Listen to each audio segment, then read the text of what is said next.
Welcome to EnigmaCast, everybody. I got a special treat for you because I'm that guy. That's what I do. I bring special treats. Scoured the whole entire Midwest for the baddest Marine I could find, and one name kept floating to the top, floating to the top, floating to the top. I wanted to introduce everybody to Doug from the American Vendicta Show on YouTube. Did I get that right, Doug? Yeah, man, that's it. All right. So, Doug, I did a little bit of background on you, and you and me got a little bit in common. You ready for what we got in common when we get into it here? Yeah, let's hear it. All right. So, Doug is a USMC vet. I'm a USN vet. So, I'm Navy. He's Marine Corps for all you soy boys out there. Doug's profile is a conservative Christian. I'm a conservative Christian. Doug's a Texan, and I'm a Tennessean. So Doug, we're going to be good friends, man. We're going to be good Volunteer friends. state. Exactly. So, and his bio says he is a former Leo. So I don't know what that means, man. So, what's that mean, Doug? Former Leo. So, prior to doing the podcasting thing, I did a few things. I worked for the Marine Corps. I was a 0311 3rd Battalion, 3rd Marines. Deployed twice to Fallujah and Ramadi, Iraq. And then I got out, worked for the Jefferson County Sheriff's Department for a little bit, working in their jail and doing their deputy program. And then I got recruited by a private contractor overseas, went back to Iraq, made a little bit of money, came back, got recruited by Department of Justice, worked for the Federal Bureau of Prisons, worked in 4 of our prisons. And then I got recruited by Homeland Security, and I worked for the Federal Protective Service for almost 11 years.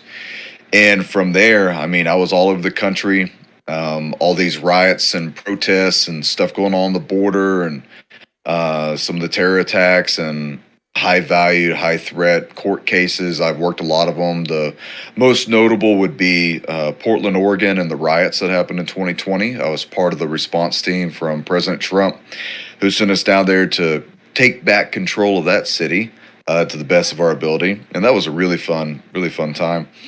And from there, I've been all around the world. I've accompanied guys like Steve Quayle and Tim Alberino to Peru, did humanitarian emergency response missions for Gary Haven out in Haiti.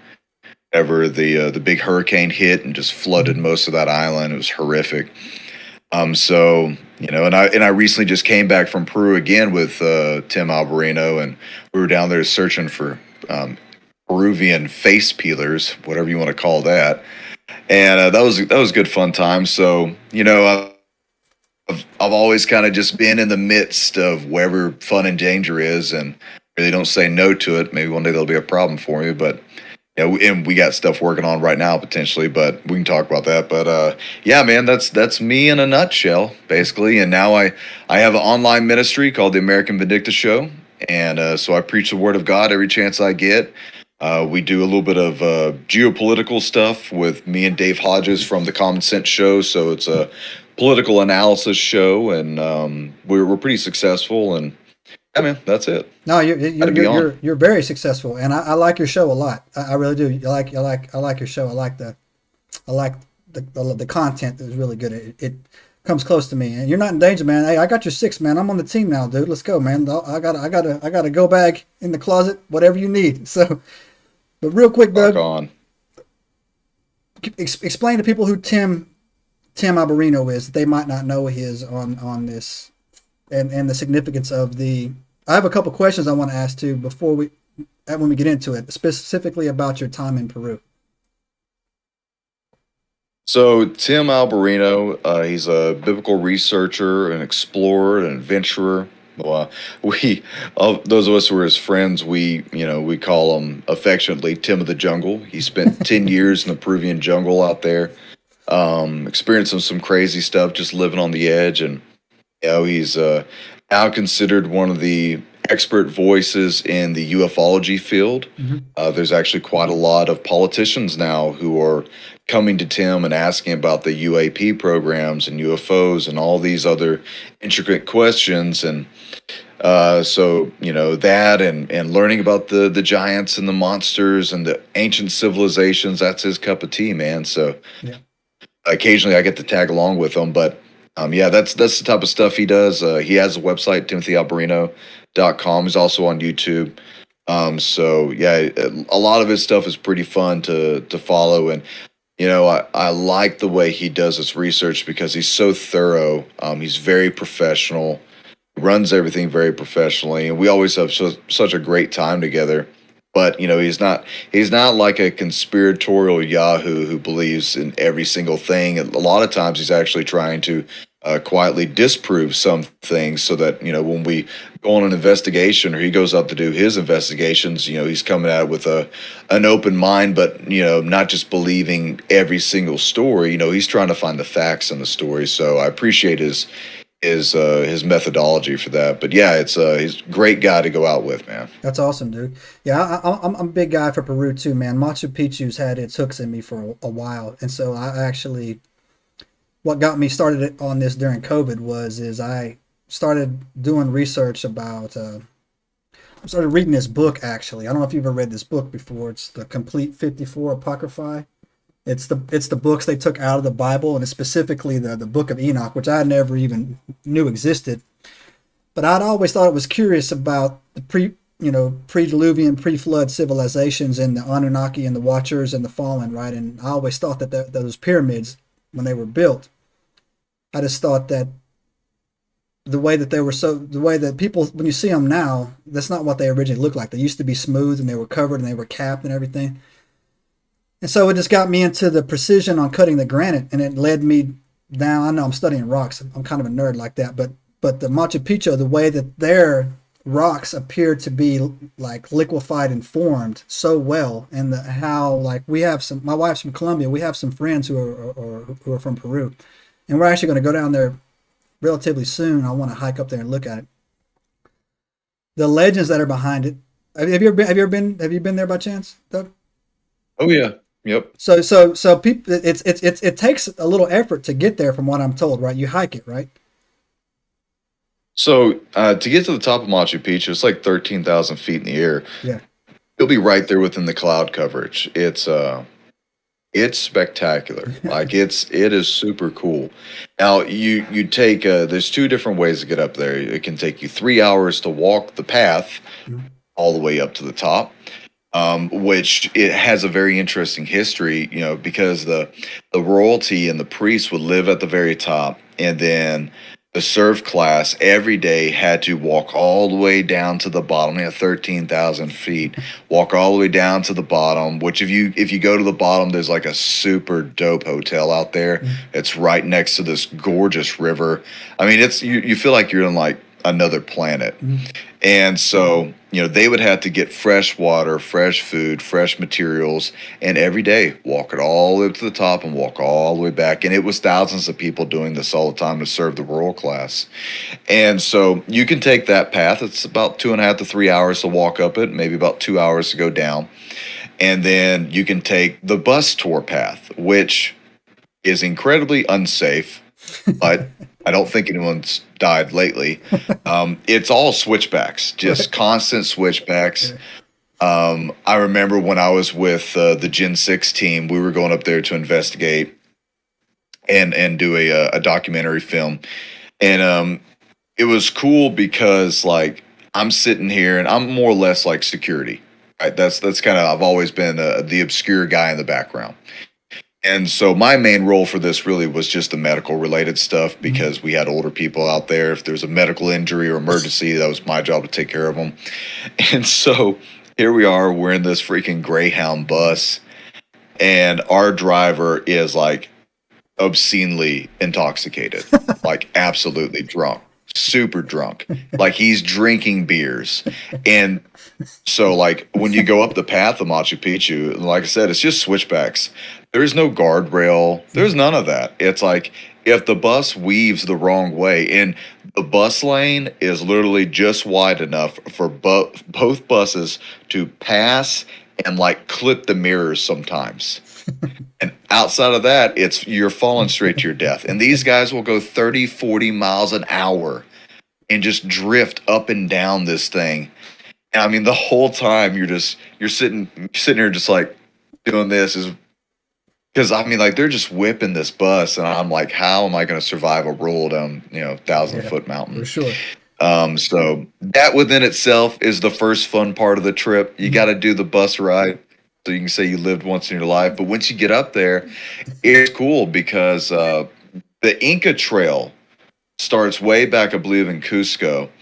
So like we were in Cusco, we were in Machu Picchu, we were in Tambo, a few other different towns. And so like you start the Inca Trail, and these people will walk this trail that takes, sometimes like a week or two. Wow. I believe it may only be a week to get to Machu Picchu, and it's incredible.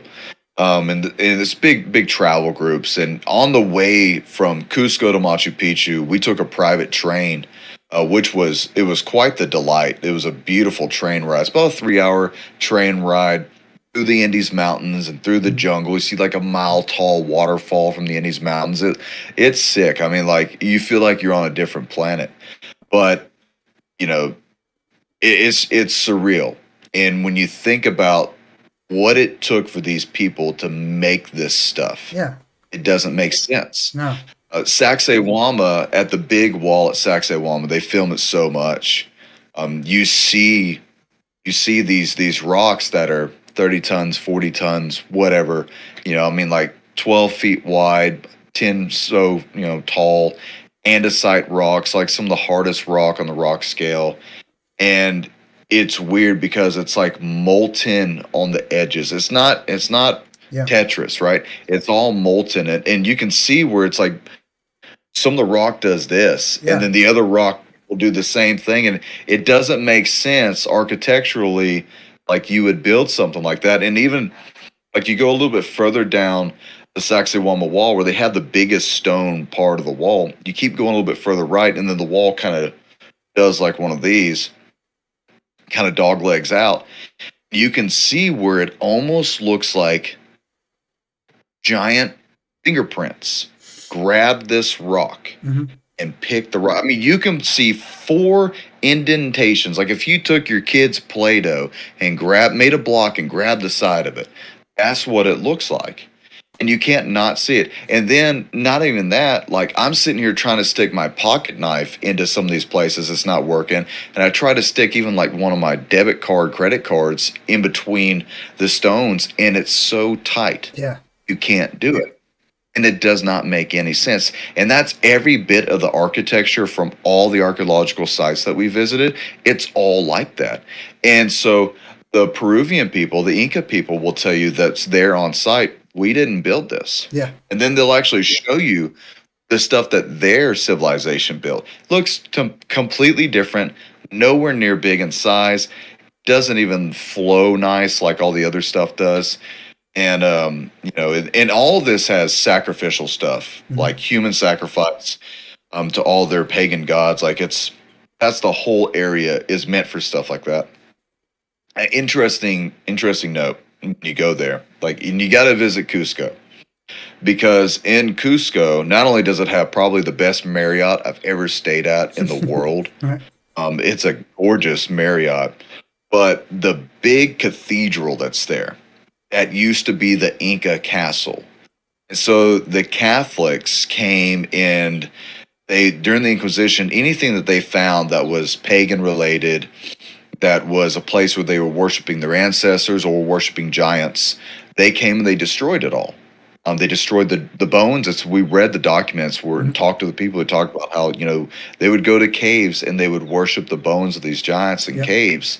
And so the Inquisition came in and they just destroyed it all, which is why you don't have much of anything there for physical proof. But the thing that the Inquisition did do is, after destroying, is they documented everything. Yep. And so there's parts of the museums that's in Peru you can go to and you can read these documents where Inquisition is sitting there saying, we found a giant skull so big that you could stick a whole sword all the way up to the hilt into the eye socket. Now, whether that's real or whether it's, conjecture, that's up to, the person reading. But it's what's interesting is that everywhere there was a temple monument, they built a church. So they destroy it and they build a church. Well, the one in Cusco, we were there with one of the leading archaeological researchers from Spain. And there's underground cortacanchas, I believe that's what they're called. They're underground tunnels that go into these temples. Now, I'm not going to say we tried to find out how to get into them because that would be illegal. But we thought of ways to get into them. But one of the rumors, and it's kind of confirmed, kind of a rumor, was that under this main one that's in Cusco, when Antoine was there in the 70s, 80s, he was digging into it and down into the bottom of it and started finding these tunnels that no one knew about. Nobody knew about them. And so in almost every one of these tunnels that he was finding, they were finding human skeletons, sacrificed skeletons. And one of them, it was actually filled with nothing but child skeletons. So, and so after that was excavated, the Peruvian government came in and they put up metal bars on all of it or concreted over it, so you couldn't get access to it. The rumor is that we were searching after, especially the Gen 6 team. Remember, I'm just an obscure guy in the background at this point. Was there's an underground lake, and in this underground lake, there are these, what we were being told is these two giant golden jaguars. And this, like, it's another series of areas where the Inca people would take their gold that the Spanish was coming in and getting, and they'd take it underground.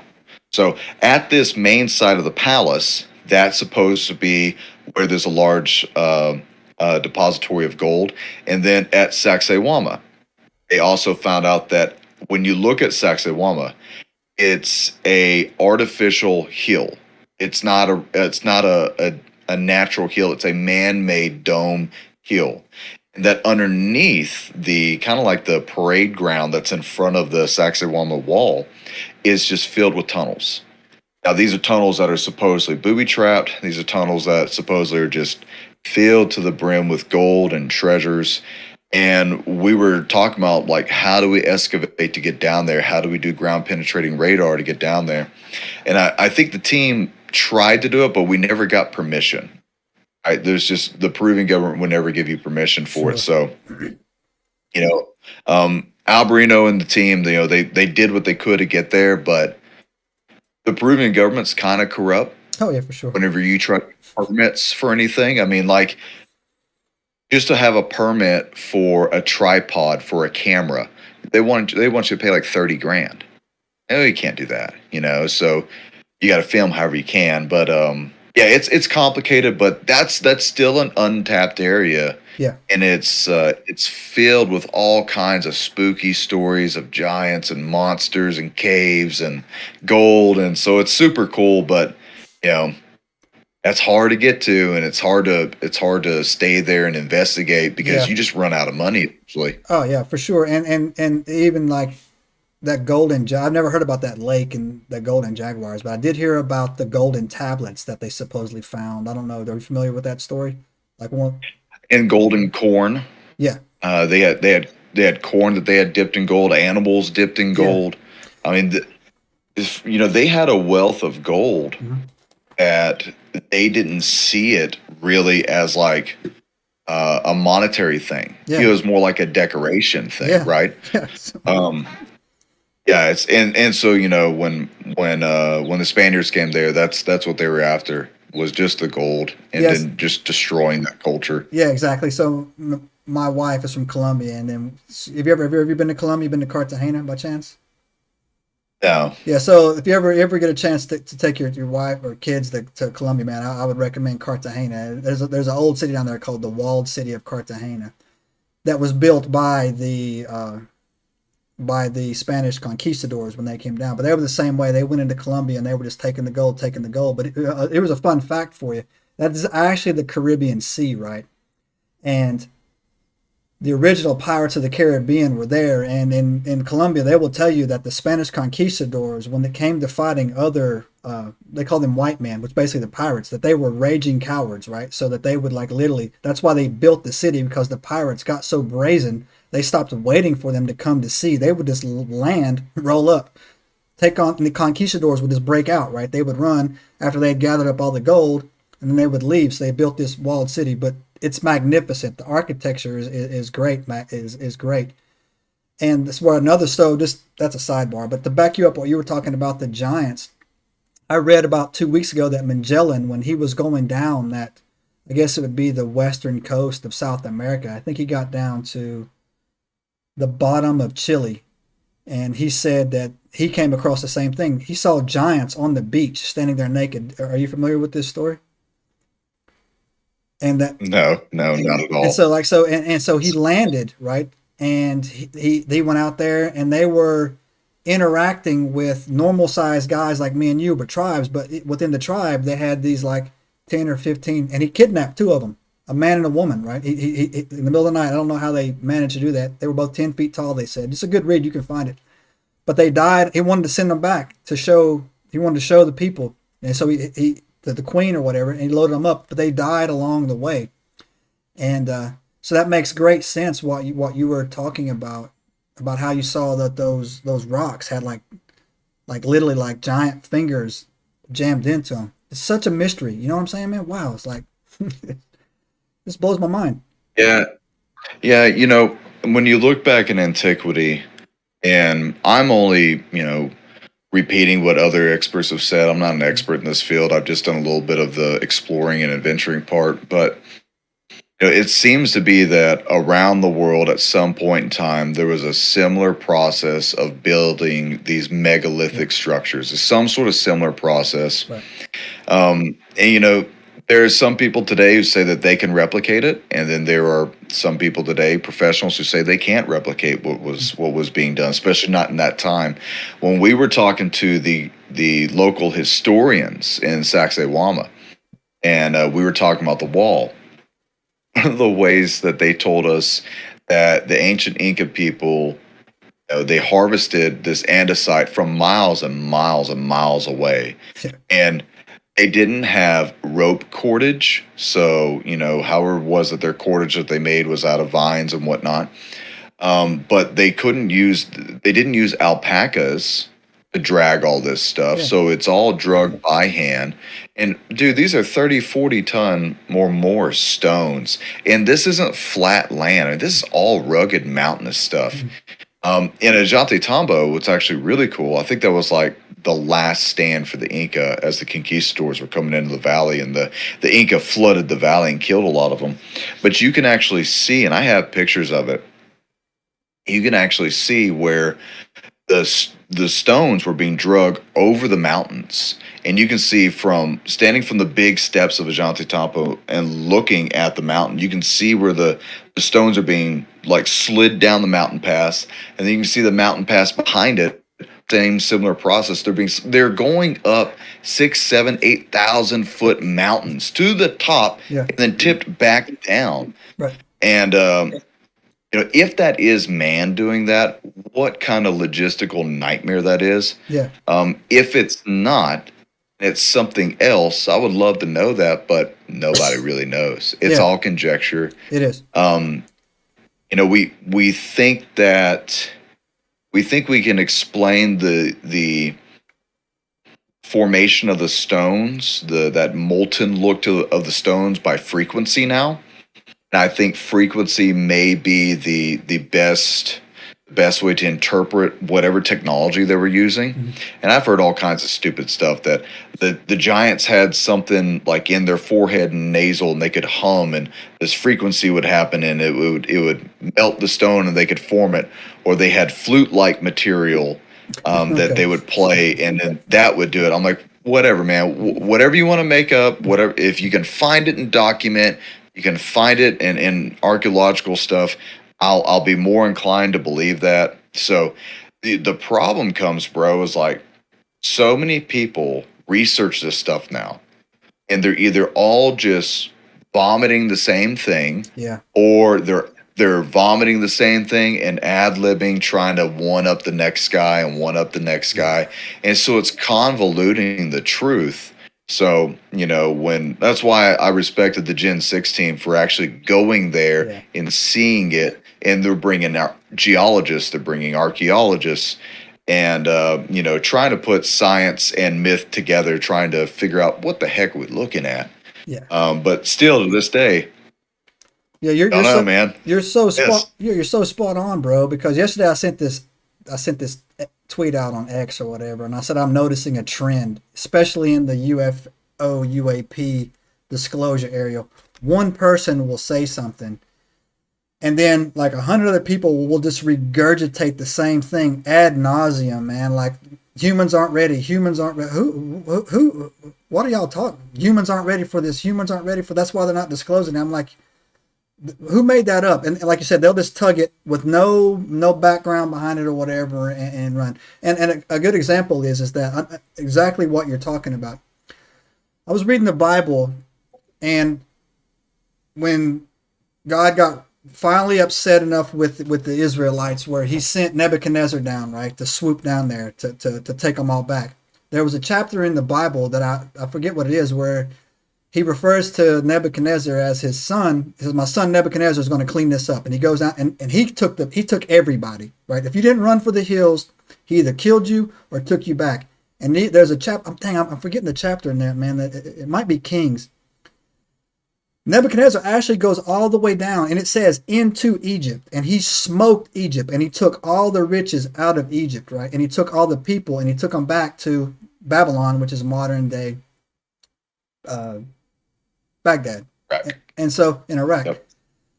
And so the people that were there later on, when the Romans went down there, they were actually the Kemits. They were in mid-Africa, and they migrated up. And just like you said, when they tried to recreate the pyramid, the first one they tried to recreate was the Red Pyramid, and it was horrible. It was nowhere even close to what this one was. Yep, it was really, really tall and really skinny. Yeah, wasn't even that big. It wasn't even lined up, like it wasn't even nowhere near to what it was. So the Egyptians that we're dealing with, when the Romans go down there and subjugate them and take their grain, those weren't the OGs. I tell that all the time, and people are like, no, this, that, and the other.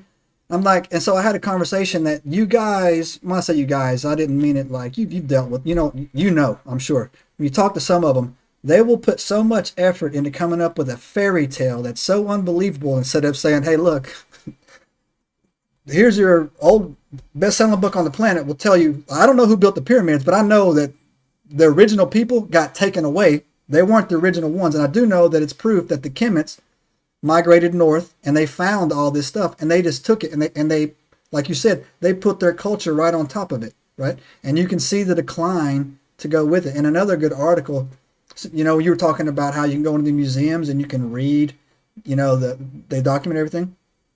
You won't find one hieroglyph about making the pyramid. Not one. It's not one hieroglyph, not even calling it a burial chamber, right?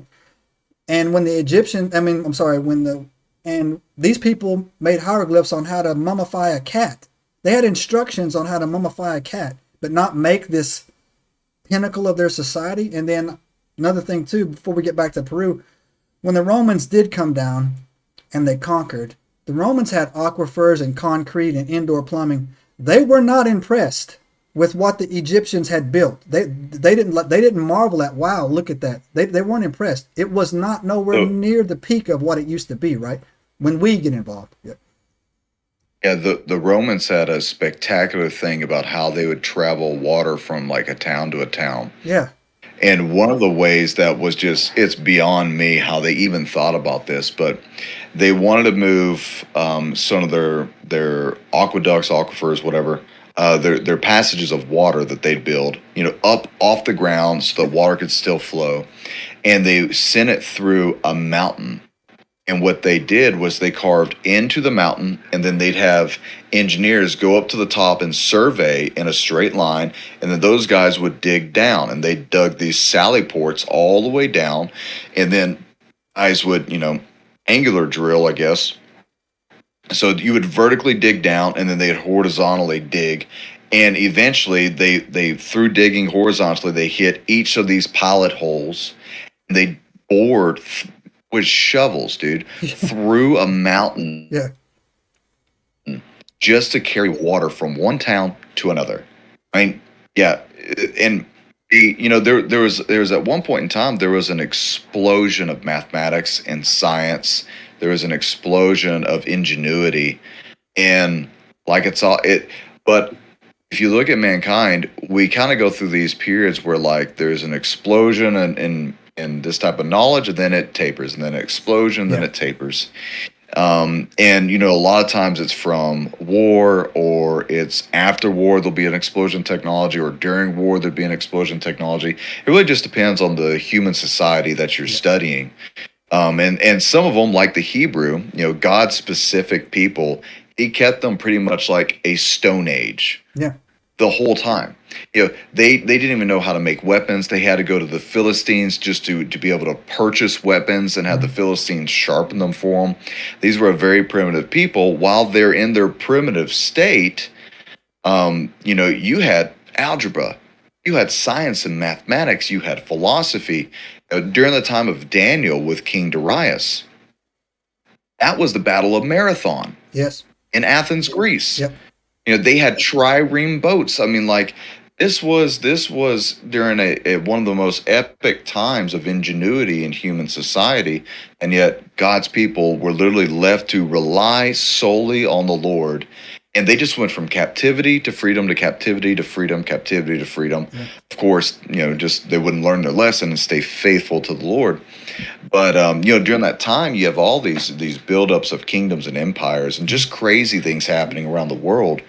Not to segue this, but it's on my mind, so let's talk about it. But you had mentioned UFOs and ufology.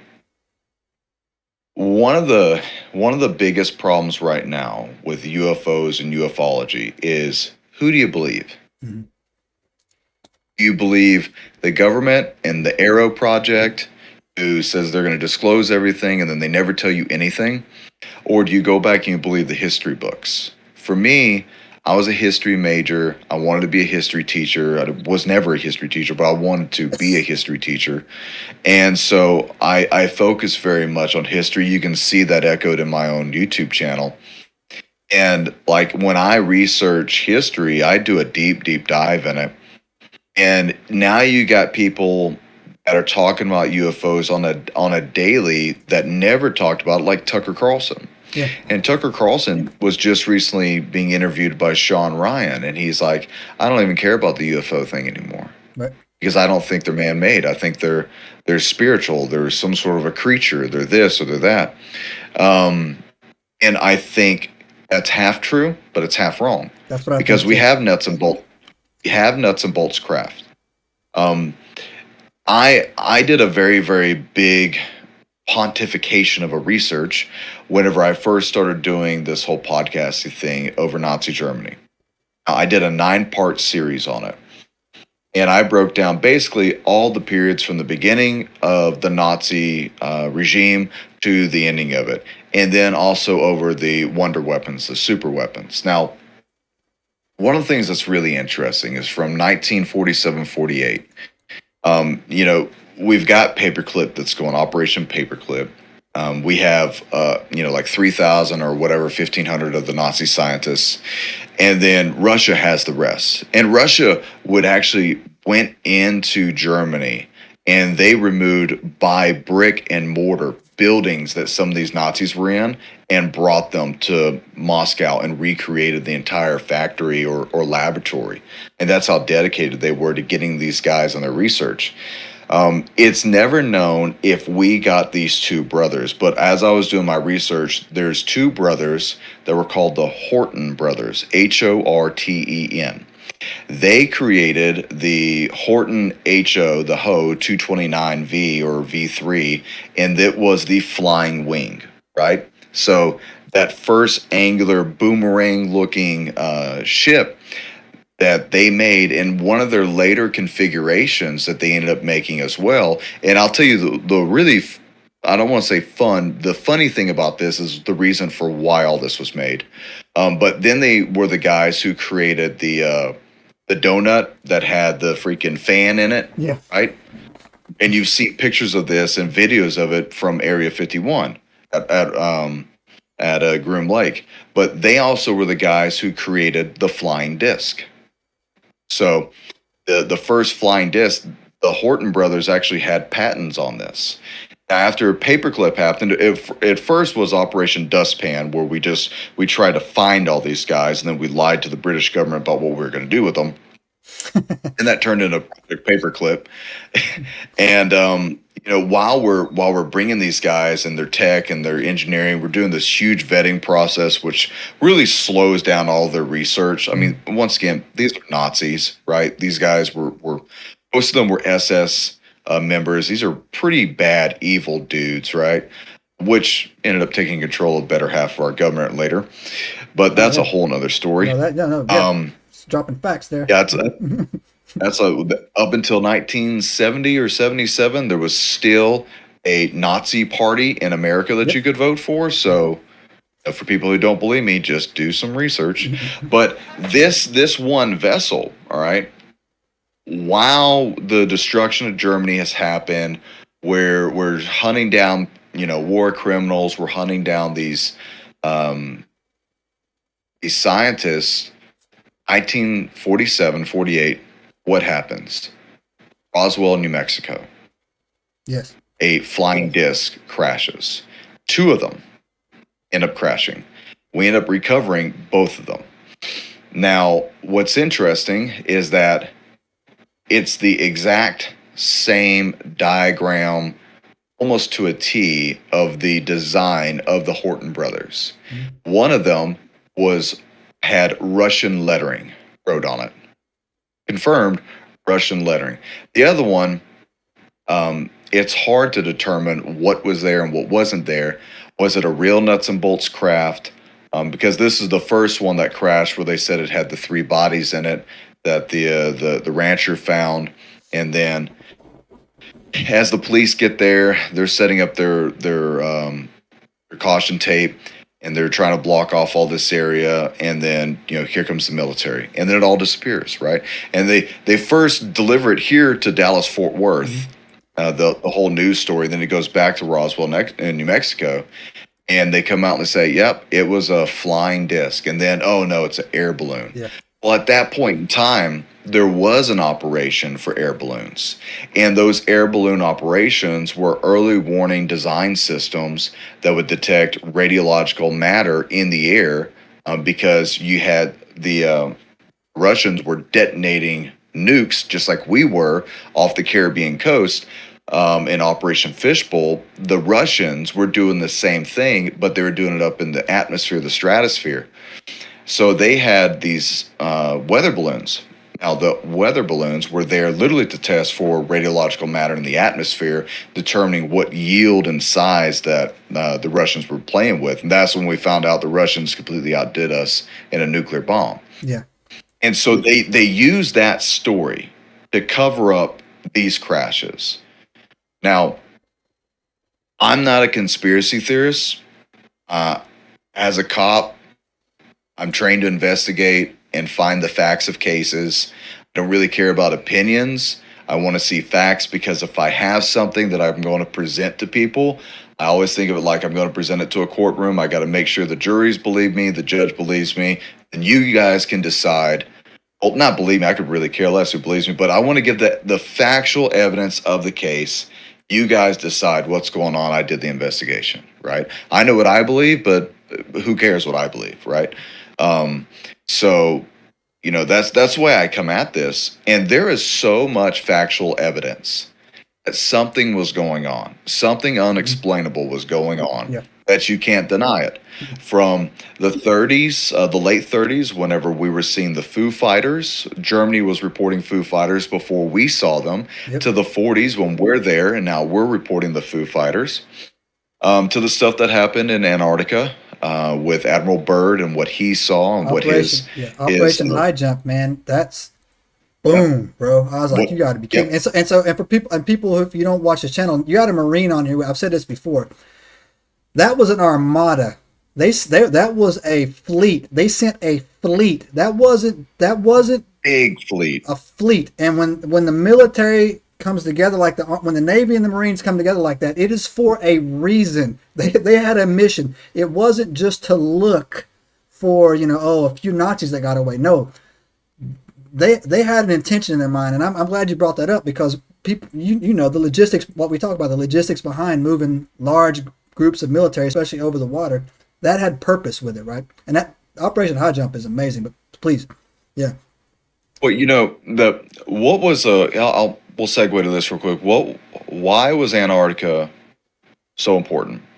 You had, I believe it was like 17 to 30 nations who had agreed to not claim Antarctica at that point in time, like the 20s, and it was for research purposes. I mean, it was hard as heck to get to. Yeah. Norway was probably the best at getting to it because their vessels were used to the Northern Sea, and they were the most, well-built. And so, they could punch through that ice until, Germany started using their U-boats to punch through that ice. So the U-boat was not like a battering ram to get through the ice. They were very delicate vessels. They were just very stealthy. But they had found something that was in Antarctica. And two things that they found. One I can confirm. The other one's conjecture. One, an Admiral Byrd landed his plane here. There was a freshwater lake that was roughly 34 degrees, I believe, so it wasn't frozen. And it was a freshwater lake, not a saltwater lake, right? And when they landed, the area surrounding this about 8 mile, I believe it was about an 8 mile long lake, so a very, very big lake, was nothing but coal. It was nothing but coal. Mountains that they were looking at, and you can see the film. You can go on YouTube and look up some of this film that they've colorized. You can see the film, the iron contents in the ground, and you can see these dark mountains, and it was coal. Well, why is that so important? Because everything back then was coal powered. Your industry was coal powered. Your ships were coal powered. Everything was coal powered. You had some diesel electric engineers back then with diesel engines, but for the most part, your industry was coal powered. So, New Schwabenland, the whole idea for that was that was going to be a major seaport or a logistical port to be able to go out and gather all of this coal, and Germany would have ruled the world with industry without ever firing a shot. Right? I mean, because they were more technical than anyone else at that point in time. And then they just had this strange explosion of technology out of nowhere. With the Horton brothers, we were talking about the flying wing and the spherical disc that they made. They were doing that because Hitler had ordered a certain bombing procedure to be done against America called the America Bomber Project. And there was about 1,300 different project designs that were included with this. Werner von Braun was like number 2 for coming up with the closest thing for how they would actually do this. And in fact, the way we get our Saturn, I think the Saturn rockets, the 2-stage rockets, comes from him because the V1, the V2, the Vengeance 1, Vengeance 2 rockets, those come from him and his lackey. I can't remember the other guy's name. I don't speak German. I speak American. And America. And so, yeah, we speak winter here. But those two guys developed V1, V2 after Goebbels said we need like a propaganda monster, right? And that's why, so like the Vengeance weapons platform was based solely off of the brainchild of Goebbels, but made into life by these, rocket engineers. That's their first actual guided rocket program. They were more or less drones. They were suicide drones, more or less. They actually had some of these Vengeance 1 rockets that were a one-way trip for a Nazi pilot as well. Oh, wow. If you didn't know that. Yeah.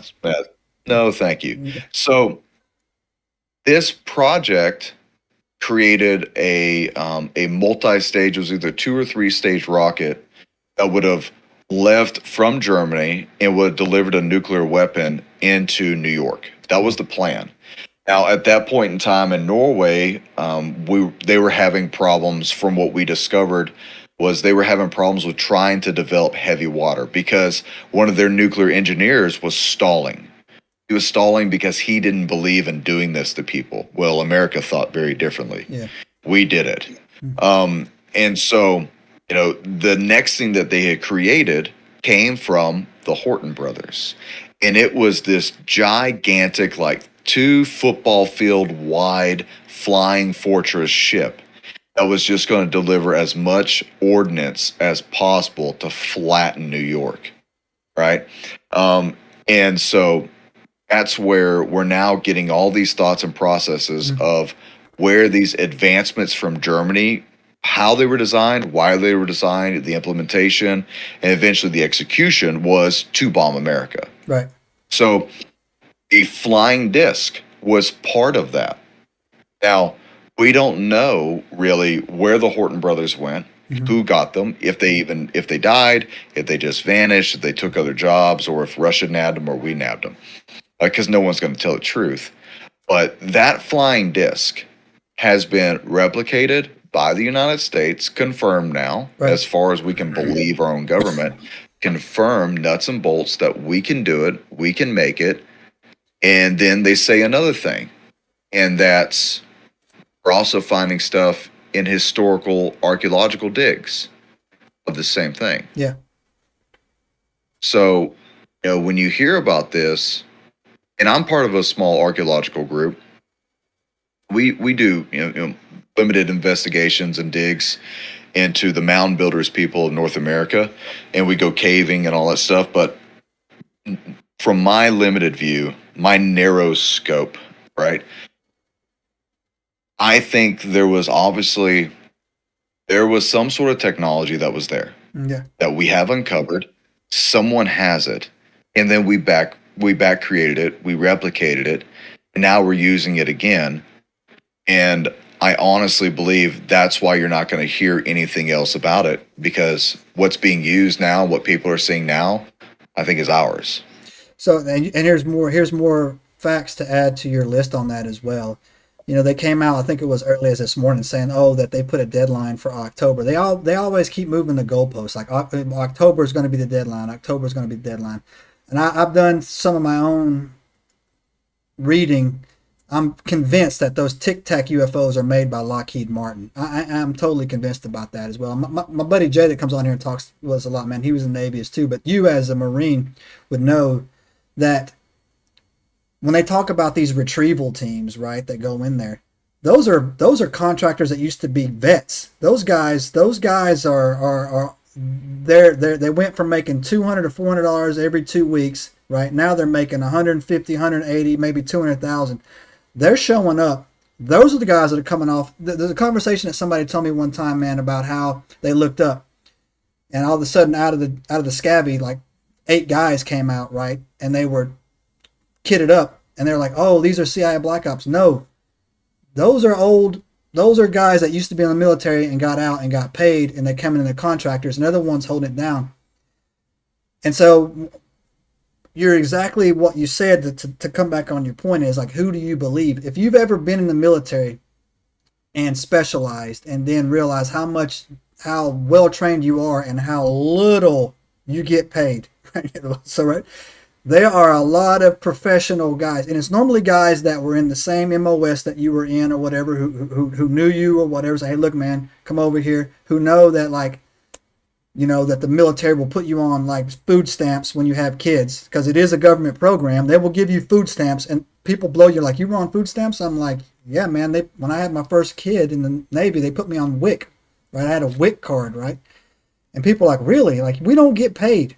Right, but we're dealing with all this high level stuff, high level security clearances, trained to the. I mean, you're a Marine. How many hours you got this dry fire in, bro? I'm just sitting there, click. Yeah, just what we call it snapping in. Yeah. I mean, you did it. You did a lot. I mean, but at the same time, we are the Marine Corps. We're the most underpaid of everybody. And that's why they keep us. That's why they keep us mad and insane all the time. But I mean, everything that you do pretty much every day is geared towards that one specific goal. Yeah. And that's war. Yep. Right. And are we well trained? Of course we're well trained. Do we get a lot of time to actually shoot on the field? Yeah, not as much as people would think you do. That's why, like, civilians probably go to the range way more than the military does. For sure. But it's the large scale movements. It's the taking down small towns and cities, convoy operations, helicopter assault insertions, like that type of stuff. You don't get to do because you don't have access to it. Otherwise, we would be doing it because it's epic. But that's more of the stuff that we get, thrown into. But I got a lot of buddies of mine. They're former SF, they're former SEALs, and they get in the pipeline and they get into the CIA contracting, FBI contracting, and they get deployed all around the world. And of course, you don't know what they're going to be doing. They can't tell you because it compromised their mission. Don't ask them anyways, right? But and that used to be my mindset until you start to hear some other stories about the cover-up missions. And when you learn a little bit more about the cover-up missions and the threats on people's lives, especially Americans' lives who've seen things, even veterans, police officers, it kind of turns your stomach, because I was one of those guys. I was a career guy. And when I got out and I went contracting, I went from $2,000 a month to 17, 18 grand a month. I mean, it's hard to say no to that in your early 20s. Yeah, right. But looking at it now, knowing what I know now and knowing what the government does now, and seeing what's happening now, not just with warfare, because my thought process is so skewed now in the realms of war. Yeah. Like, I don't trust anybody anymore. Like, you guys can all go pound sand, fight your own freaking wars. Yep. But it's those little, like, the little cool missions that you never heard about, the little cool teams that somebody has to know you to vet you to get in it. Like, that was the stuff we all wanted to get into. That's what we wanted. The Blackwater stuff. That's the stuff that everybody was like, man, that's the epic level of coolness for me, right? I want to be a contractor. I want to be an operator. But when you hear about this darker side, and some of the stuff that they're involved in, and especially me now being a Christian, I wasn't a Christian when I was doing all that. Me now being a Christian, I'm like, bro, I would never be yoked up with that. I don't care how cool it is. I don't care how much you pay me. Now that I know what I know about the CIA, about the U.S. government, about the dabbling and the dangerous dark magic crap, the satanic crap that they do, the transporting kids. I mean, man, it gets weird. It gets weird fast, like super fast. And to know that other veterans are there serving in these roles just for that paycheck. And one day you're going to have a moral, ethical decision line in the sand where you're going to say, I can't do this no more. This is crossing the red line. But look at brother from, I believe, 27 Marines. This was 2009, and they were in the Philippines when that big hurricane hit over there, cyclone, or what do they call it? And I was in Ramadi, Iraq, in 2009. So he's doing like a rescue operation in the Indonesia part, and him and his team, they're scouring this area looking for survivors, and they come across a flying saucer. And as they approach it, they're seeing American contractors. That is a great point. That is a great point. Yes. Yeah. And what they think is going on is human trafficking. Yeah, that is a great point. Those guys that story, there were Marines, right? Those Marines, they walked out. Those guys they encountered, those were vets. Those were prior military guys on the other side, and when they were loading those truckloads up of that stuff over there, and you're exactly right, it was when a tsunami caused that earthquake hit off the coast of Indonesia, caused it down. And to add more, here to go down that conspiracy theory hole, for some reason, there was a aircraft carrier close enough by with enough humanitarian aid to get there within like 24 hours. Now, you know how rare that is, man. Like, an aircraft carrier was loaded down that close. That's a great point, man. That is a great point. Yeah, exactly. It's a great point. Yeah. Me and Tim Alberino, we talked about this when all this came out with Dr. Stephen Greer. And all this evidence from all these key eyewitnesses, they're in DC and they're disclosing all this, which I don't really know what to think about Greer. I've tried to interview him. I did too. Right? You probably got the same thing I did when you get ghosted. 1 million subscribers. Talk to me. I got ghosted. Yeah. Yeah. Hey, you know what? That's all right, man. Sure. That's all right. Whatever. He's special. Let him be special, bro. So. Whatever. Yeah. It's his moment of cool time. Let him have it. But the thing about it is that when you have military veterans that are saying that they're seeing these same objects, just because they're veterans doesn't mean I believe them. Right. I know plenty of veterans that are like some of the most horrific liars you've ever met in your life. They're just people. Only another veteran would go, I know them too, bro. I know them too. I've met some of the sharpest people in my life in the military, and I've met some of the dumbest. How are you? You are one IQ. Who lied to get you in here? You got to be the dumbest person I've ever met in my life, right? And so, we could have stories. I don't want to trash anybody on that, but I totally know exactly what you're talking about, man. Well, look, I won't say names, but I've had my Marines that I would seldomly just look at and like I would trust a mop over you in a firefight. Yeah. Like if anything, I'm gonna disarm you because I don't know how the recruiter got you through. Someone lied to you, kid. Like you don't belong here. Do not stand behind me, right? Do not stand behind me. And we would chew those guys up and spit them out. Not because we're being mean, but like, in the midst of the fight, we don't need you. We need other kind of people. Yeah. That's just the way it is. But when these veterans are coming out and they're talking about this stuff that they're seeing, and they all have the same kind of encounter, right? After they see it, they have an encounter with a guy or guys who will say, you didn't see what you saw. Right. You won't talk about what you saw. Sign this NDA. Oh, and by the way, if you say anything, bad things are going to happen to you. Now, you and I both know that does not need to happen just because you saw a UFO. Yeah. Like those same guys can come and visit you if you saw the wrong helicopter. Yeah. Yes. Right. If you saw the wrong helicopter our boys are flying on, you're going to get a knock on your hatch. Hey, you we need to have a conversation. Yeah. Get dressed. Right. You didn't see what you saw. Yeah. Get dressed. Come here. Yeah. Skipper wants to talk to you. Come here. Get dressed. So like when they talk about they're having these men in black type, conversations with, just the random guy who's not in your chain of command, who's in a suit, and he's the one telling your chain of command what you can and cannot say or do. Yeah. That's when I go, okay, I've heard this story. I've heard that story while in the military. Yeah, me too. Right? I've heard that story while in the government. And I've experienced kind of part of it, not for that reason, not for UFOs or anything, but kind of for, a similar reason. But so I believe those accounts. But what I don't like, and feel free to chime in, right?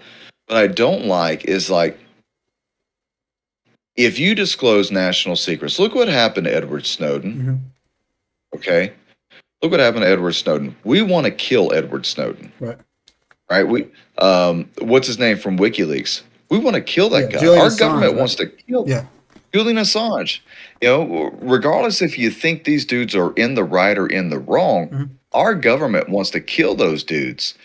And now you mean to tell me Stephen Greer, a nobody, like a nobody's nobody. He was an OR surgeon, so he's not a nobody. He's a freaking important person. He's a surgeon, right? But other than that, he's not an intel officer. He's not a veteran. He's not a contractor for the government. And all of a sudden, he has access to all this stuff and all these people, and they're all telling him all these highly black ops, declassified stuff no one's supposed to know. You're telling it to like your local heart doctor? Who are you to get that access? Who gave you that clearance? Bro. And are you really telling the truth on the clearance that you think you had? Because I've heard stories, and I'm not gonna say anything other than that. But when you gather this amount of people who are talking about a Black Ops operation. Operation Blue Book. When you research Operation Blue Book, as I did, it lasted from 4748 to 1994, when the U.S. government the whole time, they're investigating UFO and alien encounters, and they're really coming at it from like a cover-up standpoint, not an exposure standpoint. And in 1994, when they closed the case files, they said, there's like 800 to 1,300 objects that we can verifiably say. I cannot say this word right now. Verifiably say that we have no idea what people saw. But about 8,000 encounters were, it's swamp gas from Venus or stars in the sky. And then they closed the book. And you know what they say when they close the book on the operations and it goes to the declassified operations center? They said that there's no there. There's nothing there. There's nothing to worry about. Not only that, but there's no threat to the government that UFOs present. So when Blue Book was finished, and it was like 40, 50 years of doing Operation Blue Book before they finally, canceled it all and then they started to declassify it. There's no threat and there's no real materialization of evidence that UFOs are real or aliens are real. And then from 94, and the project never closed, by the way. Yeah, never. The project never closed. It just kind of went downhill and then resurfaced. And then, like the early 2000s, Arrows developed. And then mid-2000s, 12 time frame, you start to hear about Lou Elizondo. You start to hear about some of these other declassified operations, the Tic Tac stuff. And now all of a sudden, UFOs are real, and UFOs are a threat to the United States and the security of the United States. So I'm confused. Corporal Thornton is confused over here, okay? I'm just a simple, small-minded Marine. In 47, 48, when you guys first found the disc, no idea what it was. You think it's aliens or you think it's Russians or Germans. And all of our pilots are seeing all this stuff. We have had people die. We have had people get different radiation exposures and experiences. One of them happened actually over here in South Texas, where one landed, a very well-known case, and the two women and the child get like horrific radiation exposure from it. Wasn't that? And that's happened multiple times. Wasn't that like the inverted like diamond-looking pyramid thing on the highway? Like that kept like exploding off the ground like this. Yeah. Yeah. It fried the car because of the heat coming off of it, right? So you have hundreds of cases like this.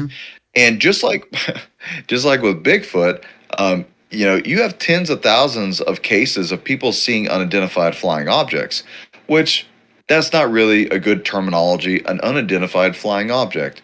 It's something's in the sky, I can't describe it. Congratulations, you saw a UFO, right? But we can describe it. Me as an investigator, I'll tell people, you can describe it.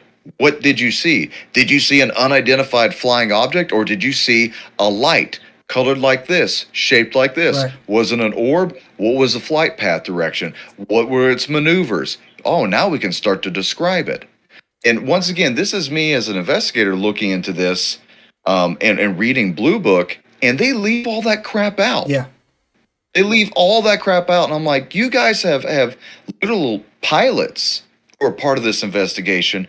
They're leaving out those little bitty points, and yet little Corporal Thornton over here can understand what you're doing. You're hiding stuff. Yeah. You're hiding stuff. You're not telling people the truth. You're hiding stuff.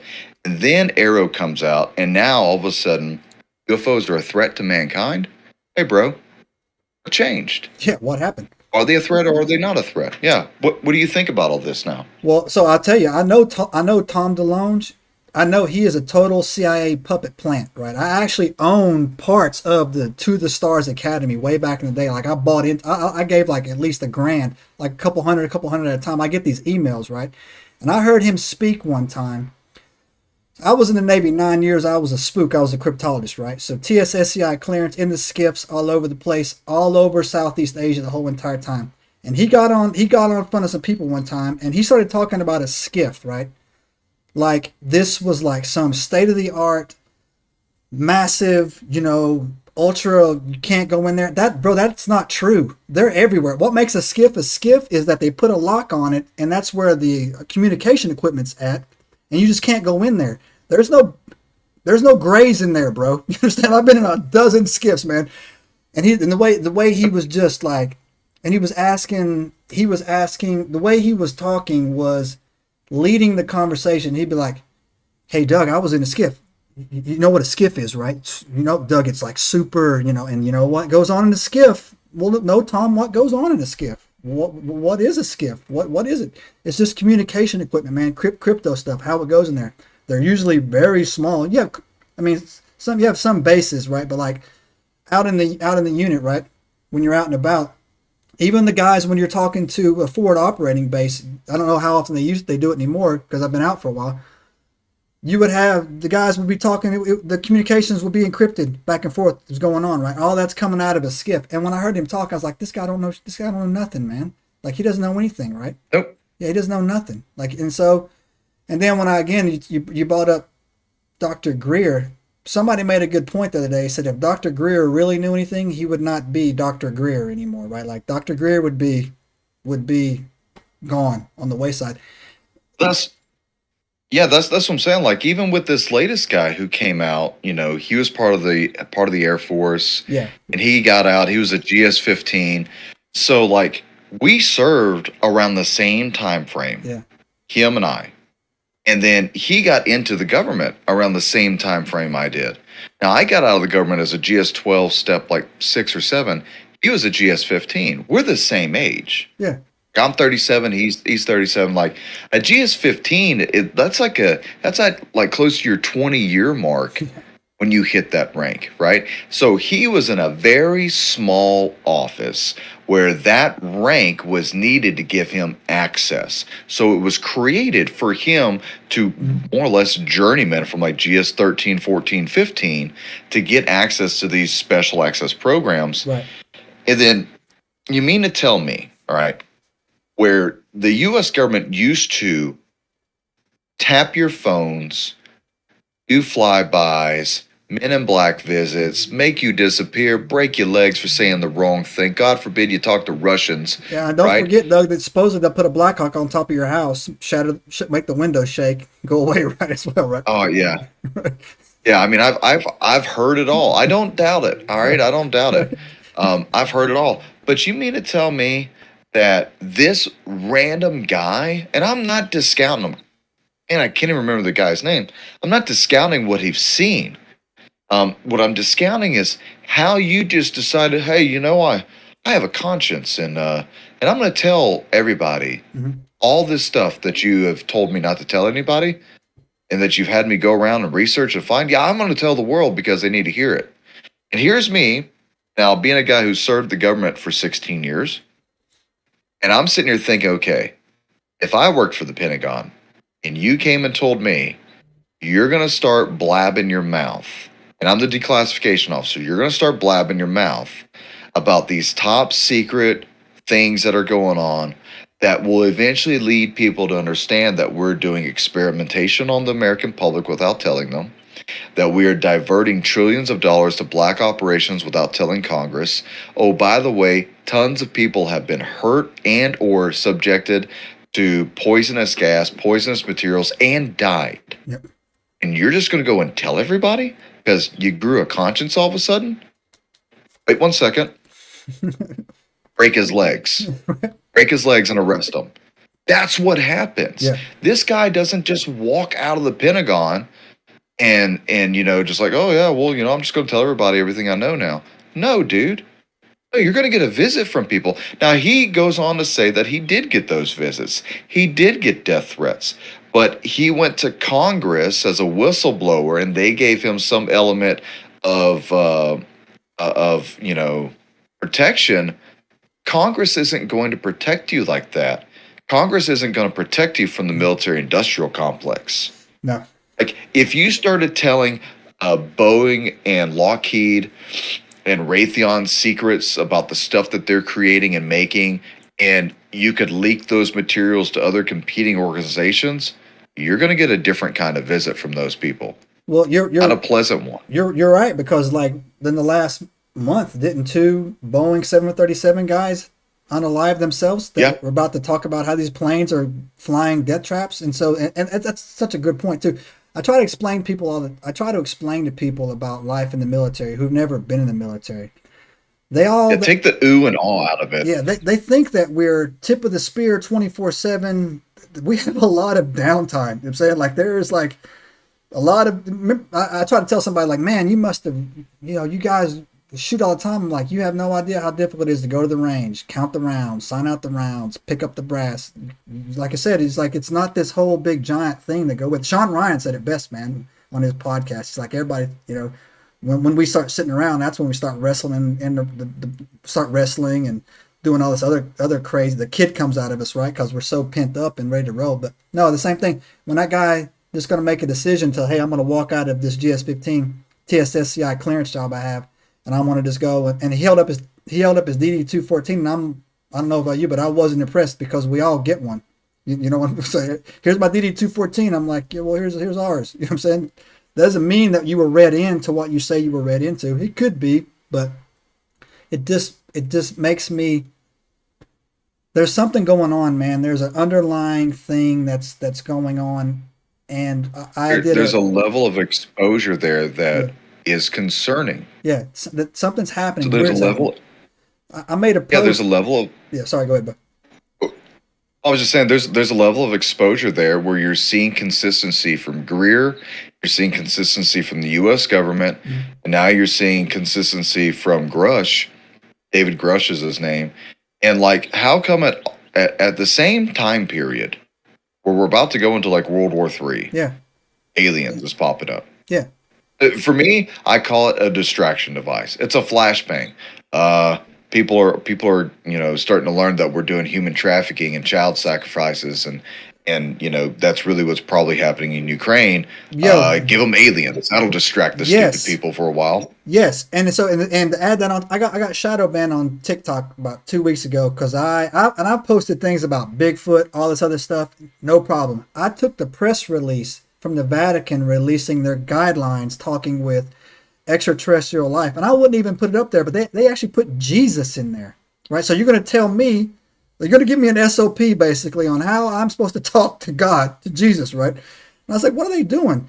And I threw it up there, and the next day the Pope comes out. He's wearing a white, I guess they call it a smock or whatever, and he had the green stripe down there with the Nazca drawings on there from the down there wherever those are at. And so when I saw that stuff go down, it all seems like this is some kind of giant, everything's trying to pull together or come around, like you were saying, on some kind of disclosure angle. But the real stuff is probably exactly what you said. The human trafficking aspect of it, what is actually going on in Western Ukraine? Why were we sending them so much money? Where are the 88,000 kids that have been missing coming across the border over the last 4 years? No one wants to talk about that. 88,000 kids. Dude, I've worked the border operations. 2018 was the last time I was at the border working some of the bigger operations. And I mean, in less than 1 hour, we had 3,000 people show up for us to deal with at the El Paso sector border, which is my hats off to our brothers and sisters in the green for the Border Patrol agents. That is a tough job. Yeah. That is a unsatisfying, tough, mentally stressful job that nobody knows. And these freaking, I'll get on my rant here, these freaking politicians come down there with their show and tell, like AOC and the Republicans, you want to get put in the Tahoes, and you want to get drove down like Ted Cruz and all the others. Like, they act like they're there on operation saving people. We were there and we saw a dead guy. Yeah, asshole. That's every day. And you guys keep this border open. Yeah. And every day kids get trafficked across, people are dying. Right. Like, we're over here trying to defeat Russia and Ukraine, and we're giving all this crap to Israel to fight Hamas. We have a literal enemy across our border who is more powerful They have more weapons, more people, more political influence than any terrorist organization ever. Right. And I'm talking about the Mexican cartel. Yeah. Because you have people like Nancy Pelosi who outright refused DHS and DOJ going after the cartel in Mexico. They wouldn't let us do it. They wouldn't take the leash off of us. And why is that? Well, probably because we're going to stop the money flow that was coming into these freaking despicable people. Yeah. Right? Like we're so focused on that. And like while we're focused on Russia, like NATO's wanting to go on a war in Ukraine and fight Russia right now, a bunch of idiots. Yeah. The cartel's just rocking. They're rocking. We have what's estimated. This is when I was in, right? When I was still in DHS. They estimated that we had, I'm talking with Border Patrol captains, because I was a team leader for this operation. And so, rank's talking to rank. And they told me we probably have 30 to 40 million illegals in this country. Dude, that was 2018. Yeah. All right. Right now, you still have the same dumb politicians and people in the government who will say, oh, we got about 10 to 12 million illegals. No, we don't. No, we don't. We probably have 50 million illegals. Oh, by the way, you guys have no idea the amount of people from the Middle East, the people from every other different nation who's over here. They got every kind of disease you've ever heard of. Yep. I mean, like what's going on, like in Juarez, they would have just this big soup bowl of people who have SARS, MERS, H1N1, H5N1, H3N1. They've got COVID. They've got the Black Plague. I mean, that Black Plague, we're finding that. They had the scariest thing that we ever saw was this weird fungus-looking stuff that killed 3 of these Cubans that we had detained. They were in our custody. And when we got them, I know because I transported one of them, freaked me out. And we got people with tuberculosis. Yeah. People with polio. Anyways, these 2 men and a woman who had this fungus crap. The moment we take them down to the Baptist hospital there, they're dead in our custody within days because whatever this was kept attacking their bloodstream, and it got into the bone marrow. So they, if it was on the one lady's hand, they had to decapitate. They had to amputate her hand, and then all the way up to her elbow, and then up to her shoulder. It was in her chest cavity. She was dead. Another dude had it on his face. He was dead that day. Another guy had it on his leg. They had to decapitate leg, or here I go saying that again. They had to amputate leg, get into his bloodstream. Dude was dead.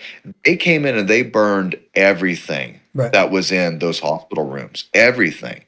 And I mean, the American people are so worried about UFOs and what sexuality you are and what bathroom to use and what pronoun to use. You have no idea that we now have a literal army that surpasses our army in this country.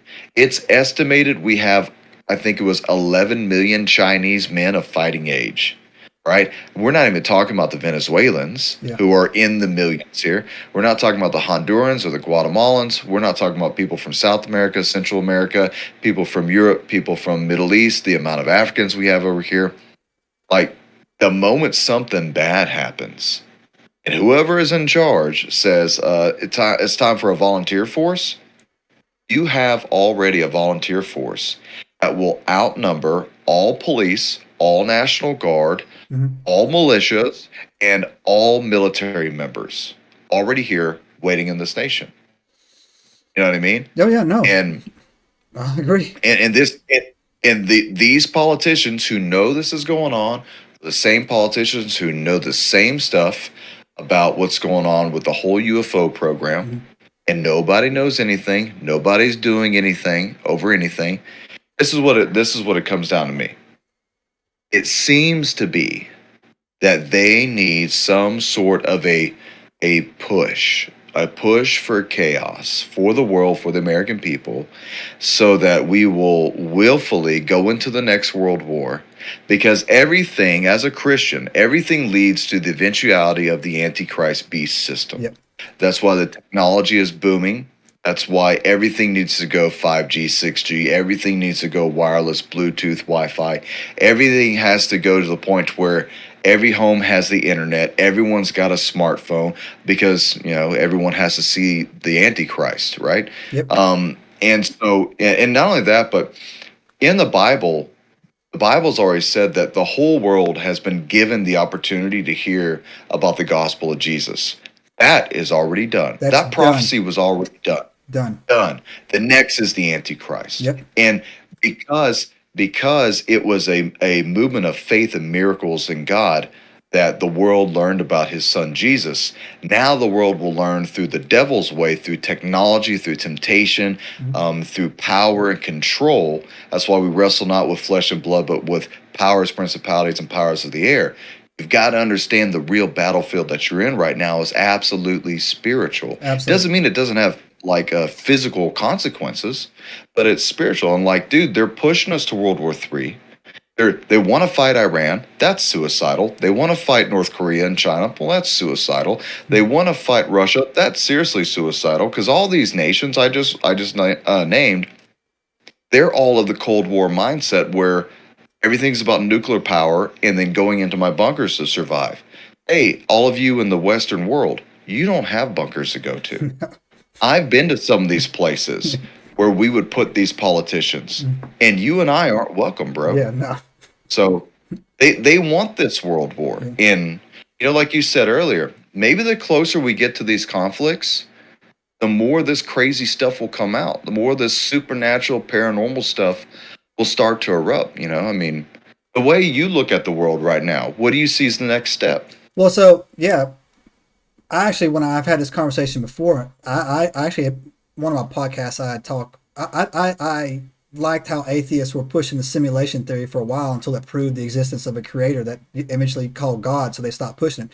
They were pushing that because that's why they're going so hard on AI. And I feel that Satan's first rendition will come out and they will say he's AI, he's super smart, because he is smart, right? He's not dumb, right?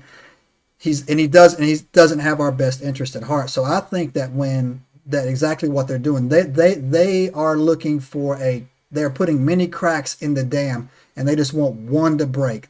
So they're going in all these different angles, right? Like let's go to war with Russia, or if that doesn't work, we'll do this, or if that doesn't work, we'll do this. And the first crack they get, it's the whole thing, man. The whole chaos out of order. They want to swoop in to be like, hey, look, everybody. Here's no power for 2 weeks, but now you know what, guys? We came in, we got this, but in order for this never happen again, we got to do this, right? And AI is going to help us. And that's what I was saying. AI is going to be the one. It's going to make the decisions for you. And that's where I see that and I think they're all satanic, man. I think that maybe there's some good ones in there that happen to get through the cracks, but that club to get to the top, that's why they stay in there till they're 120 years old and have to die because whatever they've on tape doing.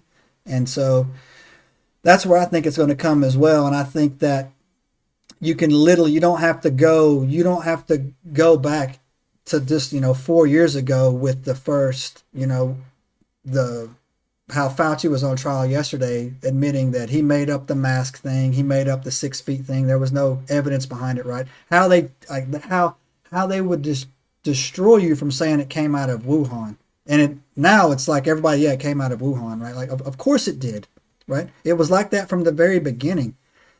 And they want to, and then I have to tell people to, the Bible says 365 times, man, do not be afraid. If people, my mother, I had a conversation with her, and she was like, I can't figure out why this is all happening. And I said, if you take the Rosetta Stone of Satan and you put it on top of it, and you say, good and evil, Satan is involved, it all makes sense. Every move that they do, the 88,000 kids that are, that they're Hillary Clinton's emails talking about sacrificing chicken to Molech.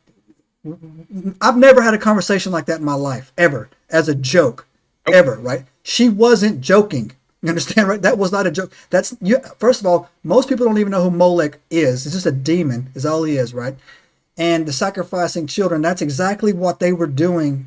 Literally, when Nebuchadnezzar came down and scooped them up, man, do not feed your children through the fire to Molech or something like that. I believe that's Leviticus chapter 21 or 22. No one has ever, I've never made a joke like that in my life. I've never sent an email to anybody as like, ha ha ha, as a joke. That wasn't a joke, right? That's exactly what these people believe. And before I could talk to you for hours, man, you're great. I'm gonna have you got to come back, bro. But they actually think they're going to win. That's the thing. That Satan is called the great deceiver, the great liar for a reason. He has them convinced they are going to win. That when Jesus comes back, right? I put him on the cross. Look, I put him on the cross the first time.